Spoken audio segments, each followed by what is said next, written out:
In gaming, being early is the same as being wrong. In 2018, a game dropped that had all the features that made Among Us, Phasmophobia, and Fall Guys millions of dollars just a couple years later. And by 2020, when development stopped, it was just another game too good for its time. Except here's the thing. The servers never went offline. And tonight, right now, there are still matches happening. Today, I'm going to show you the best battle royal you have never heard of. Today, we're talking about the Darwin Project. Darwin Project is set in a dystopian future where a second ice age has taken over and killed off half of all humanity, and incarcerated prisoners, in order to save resources, are to fight to the death, because why would you feed somebody you deem unworthy of living? It's a pretty sick concept overall. It's very Running Man meets Hunger Games, which I think is really cool. I'm going to show you a quick snippet from the trailer, and... Oh, hello there. It's nice to see you again. You're looking pretty well. All things considered, that is. Oh, me? I've just been minding everyone's business in the arena here. Oh, fighting.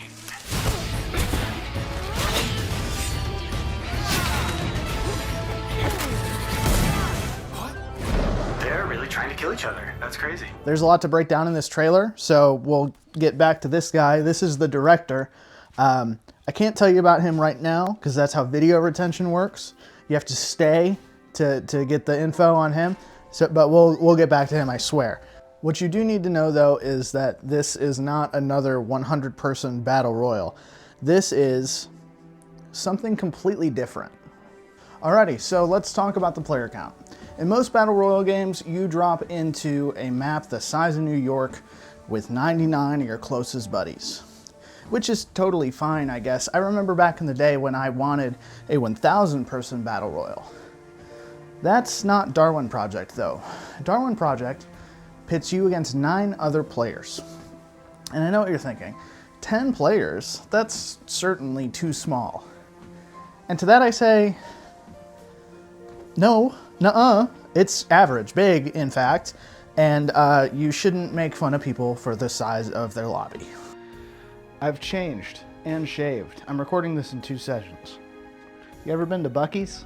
Okay, but what did a 10-player game actually feel like? If I had to pick one word for it, personal. I mean, think about it. These tracks are from another player, and we can track them. There he is. Shh, he's crafting. If we're too loud, he'll notice us. And for a few seconds, it's axe swings, it's bows and arrows flying everywhere. It's pure chaos. And then silence. The fight's over. Dirk Jiggins is dead. And you can take his stuff now, but everybody in the lobby has been alerted that this fight just finished. They don't know where, but they know that one player is dead and another one's hurt. And while you're looting him, the snow crunches behind you. And thank God you took the time to craft that armor, because that axe swing would have killed you. You need to run, but your cold meter is getting dangerously low, and you're betting so is his. So you plead through the voice chat, hey man, let's just be cool. I can craft us a fire, and once that's over, we can get back to fighting. And maybe you do have a temporary truce. You build the fire, and you watch each other close as it finally snuffs out. Or you can run away and hope you put enough distance in between you and him so you build a fire before you freeze to death. See what I mean by personal? In Fortnite, you're a statistic. In Darwin Project, you're a character. Let me tell you about this one time I was playing with a group of my buddies. I convinced everybody to download the game and give it a real shot, and I decided that I was going to play as the director and I was going to let all my friends play so they could kind of get a feel for the game and I wouldn't have an unfair advantage. And I just remember play-by-play commentating my buddy Jeff and my buddy Jacob finally meeting up after like 5 minutes of crafting all their stuff, and it's an all-out brawl straight from the beginning. Jeff launches an arrow, Jacob hits it out of the air, and then they start swinging axes at each other, and they're just clanging axes, clashing over and over and over until Jacob mistimes one swing and Jeff knocks him into the air, hits him with an arrow, hits him again with an axe, and finally kills him. I was losing my mind, and as the director, you can commentate over the match through proximity chat while they're yelling at each other, and it made for just a real big experience, which I thought was really, really cool. I think the worst thing about that match, though, is the fact that Jeff died like 2 minutes later because he couldn't figure out how to build a campfire in time. But that's what I'm saying. Every match is different. Sometimes you're the hunter, sometimes you're the hunted, and every director has their own style. So you could be playing a game show, you could be playing cash cab while you're fighting people, you could, I don't know, it's just so cool. I think the best part about there only being 11 people in the game is that you start recognizing people. Dirk Jiggins is back from the other game, and now he's got a vendetta against you because you just killed him. When I say you're a character, I really mean that, because there were only so many people in the community, and the fact that you'd see these names again and again kind of did turn you into a recurring character in somebody else's journey. And speaking of characters, I finally get to tell you about the director, the main character of the Darwin Project, at least in my opinion. The director's such an interesting concept because their only objective is to make the game more fun for other players. Not just for the players, but for their audience as well. A lot of these directors also streamed on Twitch or Mixer, and they could let their chat decide on different abilities through voting in the chat or through the integrated systems that Darwin Project brought to the table. In my opinion, playing as the director correctly meant that you were a shoutcaster, that you were going to commentate every fight, you were going to interview people while they were playing, you were going to make sure fights happened, facilitate arenas closing, drop nukes when it made sense to do so. It's one of the coolest things that has ever been done in a battle royal. Royale. There was one Instagram comment that was like, he doesn't even know how to say royal right. Royale. Okay, I watch a lot of wrestling, dude. Player Tracker says that approximately 4 million people have the Darwin Project in their library, whether that's PC, Xbox, PlayStation. But where is everybody? Truth of the matter is, the Darwin Project is an unfortunate failure with little to no chance of coming back. Unless this video does well.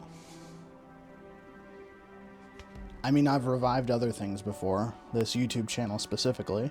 Thank you to everybody that's liked and subscribed. Super positive engagement I've gotten in the comments also. I also got my first super thanks, I think they're called. They're like paid comments. Crazy, didn't ever think I'd see one of these. And I'm doing a membership shout out at the end, so stick around. So let's talk about that. Let's talk about the 3.97 million players who seemingly completely forgotten about this game's existence. If it was so entertaining, so revolutionary, and so far ahead of its time, why isn't anyone playing it? In my opinion, it's because being too early is the same as being wrong. The Darwin Project peaked at 12.5 million, that'd be crazy. 12,500 concurrent players in April of 2018, and by 2020, it couldn't break 30. It's all about timing. Darwin Project released in the worst possible window. Fortnite was in season 2, PUBG was at the top of its game, the market really only had room for 2 battle royals, and Darwin Project wasn't one of them. Scavenger Studios was 40 people in Montreal, and they were going up against Epic Games and the people who make PUBG. What's their name? Them. I mean, realistically, Darwin Project's entire marketing budget was probably the size of one skin collab for Fortnite. Darwin Project needed an edge, something that would differentiate itself from its competition, and they thought they found it with Mixer, but Mixer was far too ahead of its time. I remember when it was first called Beam. Anybody? Mixer died as well, and the streaming integration broke, and well, it was really all downhill from there. A game nobody had ever heard of was on a platform nobody ever heard of.